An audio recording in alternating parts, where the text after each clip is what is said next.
Hey yo, welcome to the Real Authority. This is take two because I tried to, I don't know, kill two birds with one stone because I actually have a video that's kind of just, it's in a state where I put a lot into it, but I just haven't had the time nor energy nor, I don't know, passion to complete it. And it was because of Avengers Doomsday announcing Infinity Vision. So this is me asking you if you want me to like release a sort of video that explains the differences in the different IMAX experiences because Spider-Man Brand New Day can be seen as like a launching pad to what to expect from Doomsday in terms of it not having IMAX screens. Because there are numerous labels that show up on the promotional material of IMAX or in the credits of any given IMAX movie. So if you want me to go into the differences between filmed for, shot with film cameras, optimized for, specially formatted exclusively for, and specially formatted in its own separate dedicated video, which probably runs around 6 minutes. Let me know in the comments below. I haven't really had the motivation to complete it, but if you really do want me to post a video like that, I will see what I can do to try to finish it. I don't know when it's going to come out, but if you really do want to see it, let me know. Spoilers, I guess it looks like Avengers Doomsday is going to be in the IMAX ratio, at least for Dolby Cinema. Because, yeah, they actually had Spider-Man Brand New Day in the IMAX ratio for Dolby Cinema, which was crazy. And this is the MCU's fourth Spider-Man movie, so obviously a lot of expectations, especially after No Way Home, which gave this movie a lot of shoes to fill,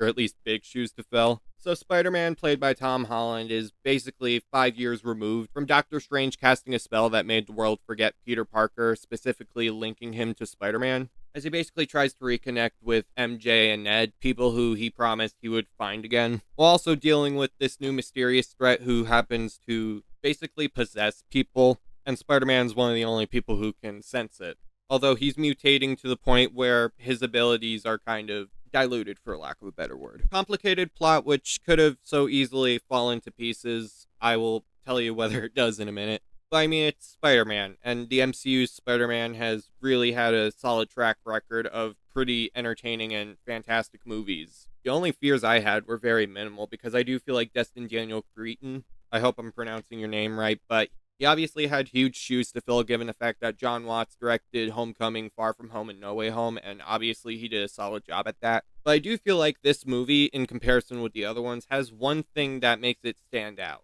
It's the fact that it's kind of giving Spider-Man an opportunity to develop as a character without the limitations of the MCU, as in he doesn't need to be like completely involved with the plots of the MCU. Because I know a complaint of the last three movies, not that I had it specifically, was that he was basically an Iron Man shadow. I mean, No Way Home kind of felt like he was starting to get out of that, but especially with the consequences of No Way Home, it was like now Peter Parker can exist as his own character instead of, being involved with the MCU as Spider Man. Even though you do have characters from the MCU, even though they're kind of much more smaller characters, I'm not going to try to get into spoilers, but you obviously know Punisher's in it. I haven't seen anything with Punisher in it before, unfortunately. I think I alluded to that in my Minions and Monsters review. But yeah, I had high expectations for it, even if it didn't make my personal top 10 most anticipated movies of the year list because Doomsday, come on. Although that movie may not be as good as Brand New Day or even Dune Part 3. Well, Dune Part 3 was a given. Regardless, how was it? It was great. I'm very happy to report that the MCU has not made a bad Spider Man movie, even in the midst of them trying to get back their reputation, especially after a string of misses. Granted, I think I mentioned before that 2025 was a really strong year for the MCU in terms of their theatrical output. I mean, 2 out of 3 movies ain't bad. In fact, 2 movies I would actually say are great, and I do feel like Spider Man Brand New Day continues that streak, even though it's not really that much of a surprise to see that Spider Man continues that trend, because again, no bad Spider Man movies. Starting off, I feel like Tom Holland continues to shine as Peter Parker slash Spider Man. Like, I do feel here with the fact that he's completely removed from like the major events of the MCU, even though you do got major MCU characters here. I forgot about Hulk for a second. But I mean, he's here too, but it doesn't feel like he's trying to reinsert himself in the Avengers. In fact, Bruce Banner here isn't really connected with the Avengers plot either. So, for the most part, this movie really does have the ability to show Peter Parker in this new, much more organic light, especially given the calls to have Peter Parker grow as a person without having the MCU affect him in some way. Because even if there are other MCU characters in here that you could recognize, this does feel like Peter Parker's own movie instead of Peter Parker. Oh yeah, the MCU, that's there. And especially given the fact that this takes place 5 years after the events of No Way Home, you obviously need Holland to sell the emotion as well as well, the snarkiness, because even though he's a bit older, he's your friendly neighborhood Spider-Man. There's obviously jokes in here, but it does feel in keeping with the Spider-Man character that they've made, as well as this franchise. Like, don't get me wrong, this is much more emotional and dark. I will get to that in a little bit than the other Spider-Man movies, but Tom Holland just makes it work, and I do feel he continues to shine as Spider-Man. Sadie Sink also does well as her mysterious character. Should I give you a photo to spoil it? All right, cover your eyes. 3, 2, 1, boom. You can open your eyes now. I just wanted to show you that photo. That photo speaks a million words, and you obviously know what I'm trying to say, if you indeed saw the photo. Come on, spoiler culture is alive and well. But I'm going to be the first to warn you about it, so I did. But yeah, in terms of her performance, she sells the complexity of her character in a pretty pronounced manner, making her relatable in a lot of places. I'm not going to say anything else because I already spoiled something. But yeah, she was good.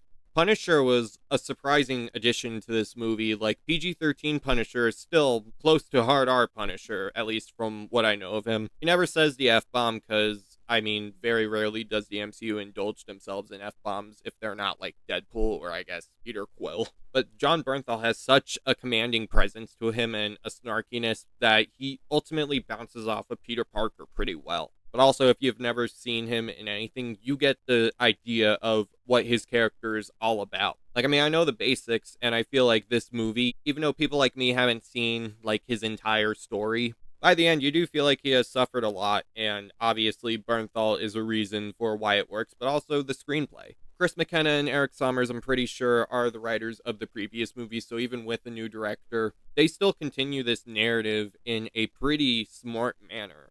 Because again, Spider-Man is not really involved with the events of the MCU at this point. Like, who knows if he'll be involved later on. This smartly keeps this movie street level, even with, like, a pretty powerful threat. But yeah, the screenplay really allowed for the narrative to weave itself in much more of a dramatic manner than any of the other Spider-Man movies, at least in the MCU. I mean, No Way Home came close to having as much drama as this, but it was still No Way Home.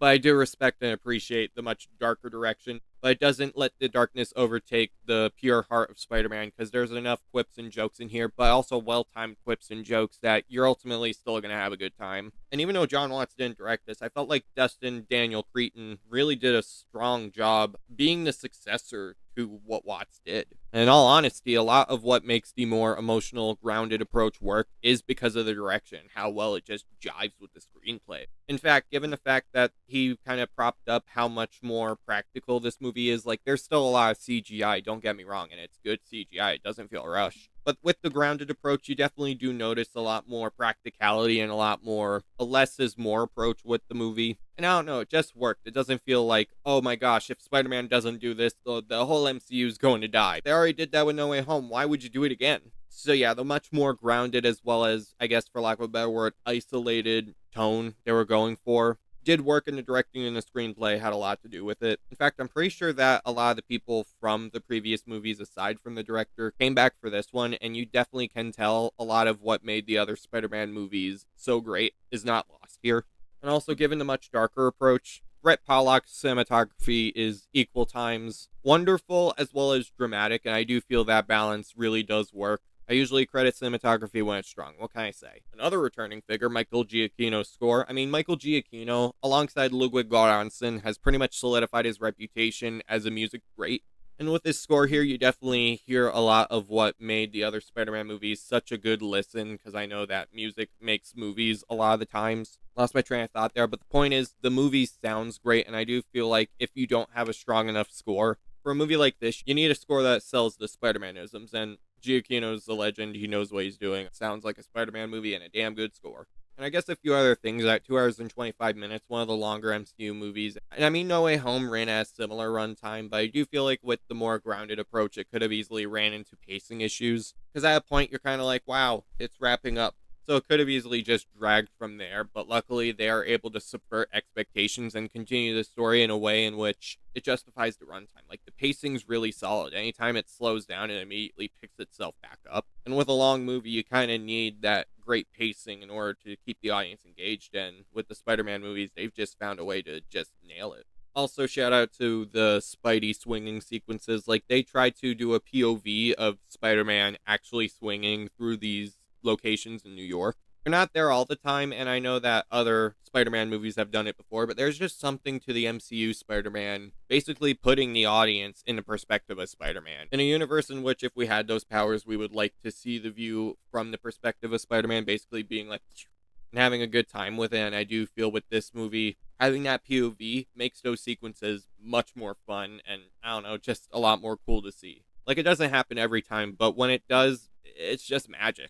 Finally, yeah, probably going in Dolby is the best idea because, I mean, they have this in the IMAX ratio during the entire run time. So, yeah, probably Doomsday. I don't know. But yeah, it was just very nice to see, especially considering the fact that if it had been widescreen, I mean, for me, it probably would have disappointed, but surprisingly, I heard enough about this potentially being in the IMAX ratio. So, yeah, definitely Dolby or 3D. I don't know. But the point is, yeah, gonna keep it simple, gonna keep it spoiler free, mostly. Spider-Man Brand New Day is another great installment in this franchise, and it basically continues the trilogy's themes and messaging, but also evolves it in a way in which you're still engaged, but also this movie basically removes itself from the MCU in a way in which it still feels like the other Spider-Man movies, but it's basically Peter Parker and Spider-Man's movie instead of Peter Parker with the MCU, Spider-Man with the MCU. And that just works, given everything technically, and also Tom Holland's clear love for this franchise, because I heard a lot about how he wanted to get this right, and I gotta say, he and the crew killed it.